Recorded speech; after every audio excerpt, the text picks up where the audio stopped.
Hi, I'm Tara Runco. Welcome to Chefin' It, a cooking series where I'm inviting Colorado's best chefs to teach us how to bring a taste of their restaurant into your home kitchen. In this episode, we're visiting my new friend and someone I have admired since I first saw her in Bravo's Top Chef, Carrie Baird, co-owner and executive chef for The Fox and the Hen, and culinary director and partner for the Culinary Creative Group. Renowned for bold flavors and inventive flair, Chef Carrie reimagines breakfast classics with her signature twist. Today, she's sharing one of her staple items, her open-faced tuna melt. I can't tell you how excited I am to meet with her and check this one out.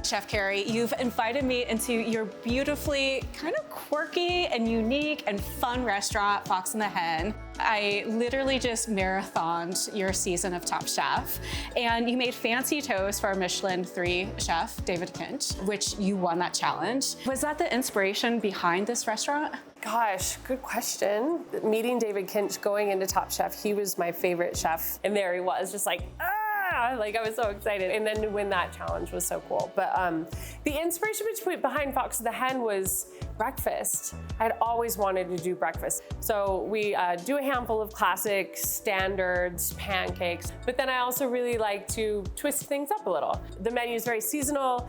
The menu changes often. Yeah, I try to keep it classic, but I also try to keep it on its toes. You have made for me one of your open-faced sandwiches. Would you consider this fancy toast? Oh, this is definitely fancy toast. Yes. It's a staple on your menu, tuna melt. Yep. This is a dish I've worked on for many years. We've had several versions, and this is the most current one, and I'm just happy to show it to you. I've kind of mashed together a classic Italian dish called tonato, and that's a smooth sauce similar to like mayonnaise. Taken cooked tuna and then mashed it with that tonato, and that's gonna make the tuna salad. And then topping it with the sharpest cheddar we can get our hands on as well. It's really good. There's so many layers to this, a lot of complexity. Yeah. It's creamy, it's craveable. The alfalfa just kind of gives it like a grassy, little nutty. and the bread gives texture. Well, thank you so much, Carrie, for inviting me to your restaurant. I cannot wait to make this in my home kitchen. Thank you for coming. It's been really fun. Cheers.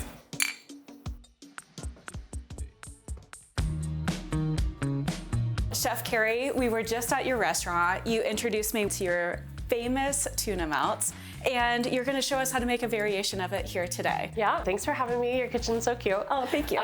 We did a little bit of shopping. We found a loaf of bread from Bakery 4, a tuna loin here, super fresh, local produce. First thing we're gonna do is break down this tuna loin. I'm gonna coach you through most of this. Oh no. I know you got it though. You got this, and you're gonna be able to wow your friends and your family and have an amazing tuna melt. So we'll get started with the tuna loin. Well, I'm excited, a little bit nervous.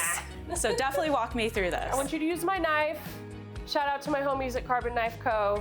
Their knives are beautiful. What we're gonna do is we're gonna start with the skin. Tuna skin is really tough. Go slow, use the tip of your knife like this, right? And you're just gonna cut down. Leave as much of the meat on the loin as you can. Are you able to get tuna that is already butchered? Yes, you could absolutely say, excuse me, fishmonger, will you take the skin off of this? The more whole you can buy the fish, you're gonna know more of its story. And now the bloodline. We just wanna cut it off. I think we're about there. Cut it in half, right down the middle. Just like this? 50-50. All right. Love it. Take our 3 lemons, we're gonna cut them in half and juice them. And then everybody in the boat, you can just put that whole lemon right in there. I love this term, everybody in the boat. Where did that come from? I have no idea.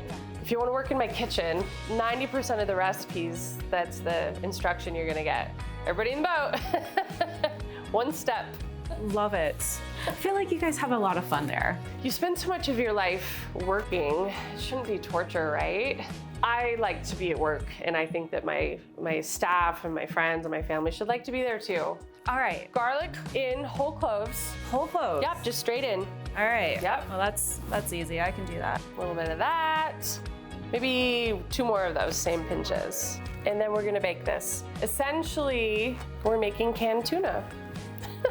How fun. We've preheated the oven to 300 degrees Fahrenheit. It's gonna go in there for 30 minutes or until it is just cooked through. We're not looking for a hard well. I'm looking for like a gentle medium. Isa, come here. You want some tuna? Oh, hi, sweetheart. There you go. Nope. Oh. While our tuna bakes, we'll just do the knife work. We'll start with carrot. If you would please peel that. Great. And then I'll just watch your technique. Oh, great. All right, so peel it. No. This will be our garbage bowl. We'll give this to the chickens. That's one of the coolest part about having chickens is at the restaurant, I just take most of it to my chickens. How do we turn this into little squares? I take the first edge and just cut straight down. So now I have a straight line. Cut again, and same thing. Now I have a square. You're gonna go like this, and the thickness of that plank is gonna be the thickness of your dice. Very good. And however thick those planks are, you just go back and turn those into batons. Straighten everybody up and turn those into small dice. Celery is a little bit easier because it's already almost square. Start with manageable pieces. The biggest thing is we just want everybody to be the same size. And you want everything to be the same size, that way it cooks evenly. Cooks evenly, eats evenly. We just want uniform. When you're cooking for your friends and family, if you take the time to do nice knife work, it says a lot. Onions. Here's the roots, here's the flour. Start with the flour top. Just gonna cut that off. I'm gonna cut through the root end and then discard the skin. So I'm gonna come this way, and then I'm gonna move my body, not my vegetable.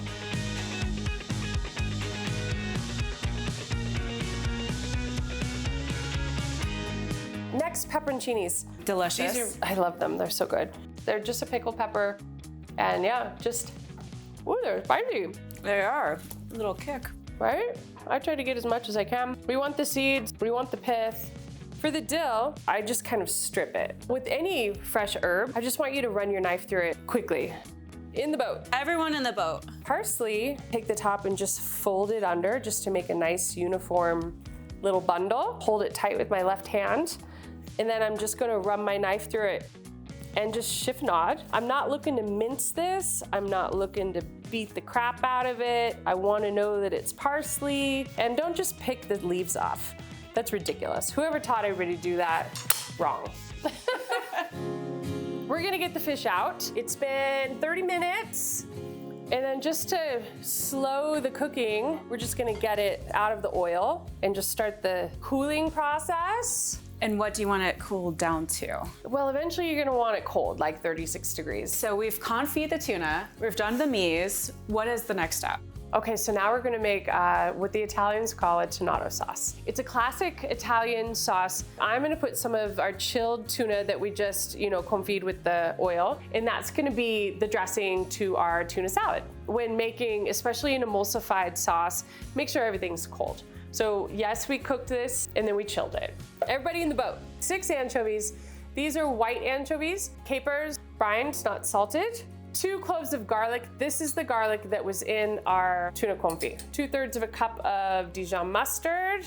As you can see here, I'm kind of eyeballing a cup of mayonnaise. We're gonna give it a hefty pinch of salt. Nothing crazy because we have the capers and the anchovies. I want 7 ounces of the tuna. I'm just gonna take a chunk. Again, just eyeballing. Just eyeballing it. I mean, if you have a kitchen scale, that's cool. 1 cup of the cooking oil. It's gonna taste like the tuna, lemon, the garlic. What are we doing with the other 3 cups? The most immediate thing we're gonna do with it is we'll toast our bread in it. There will be leftovers, So make more tuna salad. You can just we call it washing it. You can just keep washing it 2 or 3 more times. You could serve this dish with a salad, make a vinaigrette, make a pasta tomorrow night. How badass would that be? I'm just gonna pulse it until it all comes together. What does it mean for the sauce to be broken? What does that look like? You can save broken, you really can. You can add water slowly. You can add protein back in like egg yolk or something. This is not broken, this is good. This is delicious. I like it, it's salty, it's seafoody, it's briny, a little bit of citrus on the back end, very cool. We're gonna assemble our salad now. Look at all that nice knife work. Oh my God, this is gorgeous, Carrie. We're gonna crumble the tuna into the vegetables. I'm really excited to be introduced to Natalia, who's your bread maker. Natalia and I were introduced. She was the pastry chef at Bardot when Culinary Creative Group was just 2 restaurants. She does all the bread baking for Fox and the Hen. All the best bread in town comes from Natalia. Nice salt at every stage. I don't know if you noticed that, but we're just always putting salt in. As you should, it brings out the flavor more. Just, you know, I like to think of it slowly as in chapters. And we'll just put it back in the fridge and let it do its thing, just like chill out while we work on bread and toast. If you have time, let it sit and do its thing overnight. Fancy toast is all about the bread. And, you know, I'm very fortunate, I'm very spoiled because I have Natalia. But I just wanted to showcase a local baker here in Denver that is doing a wonderful job, and Bakery 4. This is off Tennyson here in Denver, in North Denver. This is his country loaf. It is heavy and dense, and they're just consistent. Look at that, come on, so good. This loaf is gorgeous. Oh, that's a nice big slice. I like them thick, about 1 inch. Let's toast it. And this is that same oil that we cooked the tuna in. We're just gonna repurpose it for our griddle here. We have a saying in this family that we don't eat dry toast, so I'm just gonna twist it around, flip it over. Now these are so perfectly toasted, evenly toasted all around. Now, as I tell the kids at the restaurant, when building your fancy toast, don't skimp on the toppings. Put on your toppings and put a lot on. And go all the way to the edges. I don't want to see any blank spots. The cheese I've selected for us today is a Montasio, a semi-hard cow's milk cheese.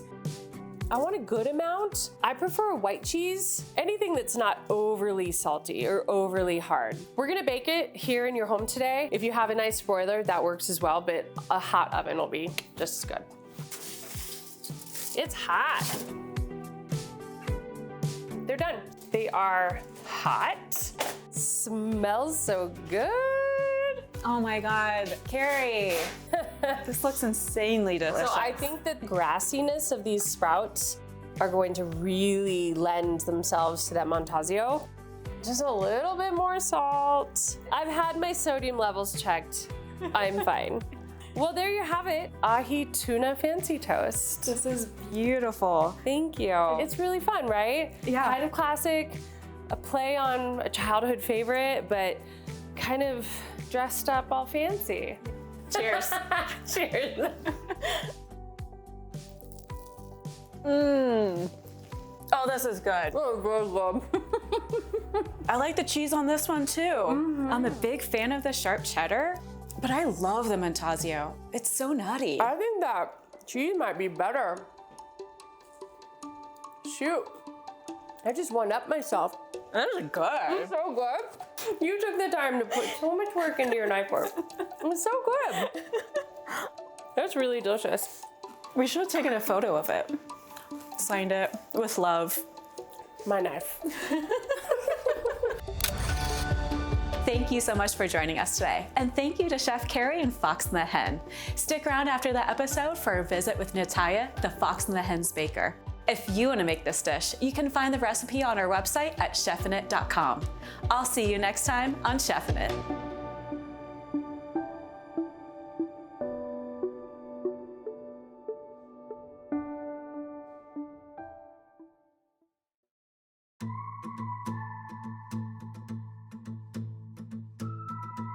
I'm with Natalia Spampinato, Executive Pastry Chef for the Culinary Creative Group. What are we doing here today? Today we'll be making sourdough milk bread. And this is for Carrie's Fancy Toast. Does she use this for all of her fancy toasts? I believe so, yes. Anytime you get fancy toast, this is what it is. So this is the bread. This is the bread. And you use 2 types of flour, right? I do, yes. We use mainly this one, and then we use some of Yacora Rojo from dry storage as well. It's a lot of flour. It is a lot of flour.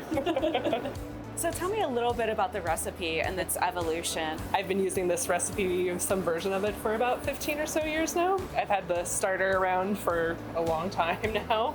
So how long have you had the starter for the sourdough? I think I've been using this one for about 15 years. That's an impressive period of time. Yes, yeah, it's come with me to several restaurants and I've shared it with friends and family. I like that it's all over. So we have our dough made right here, and the first thing we're gonna do is scale it. We're just trying to make as most of a rectangular shape about the length of these pans as possible. You want to try one? Yeah. Yeah. Is there any such thing as overworking it as you're folding it over? Yeah, if you play with it too much, the gluten really tightens up and then it needs to relax again, so you have to wait like half an hour or so to come back and reshape it. If you're having a hard time, usually the best thing to do is to walk away. We have a finished loaf right here. It has such a beautiful color. Let's try it. Oh, Natalya, this tastes so good. Thank you. I love the fact that it's a milk sourdough bread. With Carrie's tuna melt sandwich, there's so many layers of flavor. It's robust, it's rich, and it takes a really powerhouse bread to really hold all of that up. Great job. Thank you. I'm so glad you enjoyed it. Thank you so much, Natalya, for showing me a little bit of your process today. You're welcome. Natalya's work is absolutely incredible, from her breads to her desserts. Check out her work at any of the Culinary Creative Group's concepts.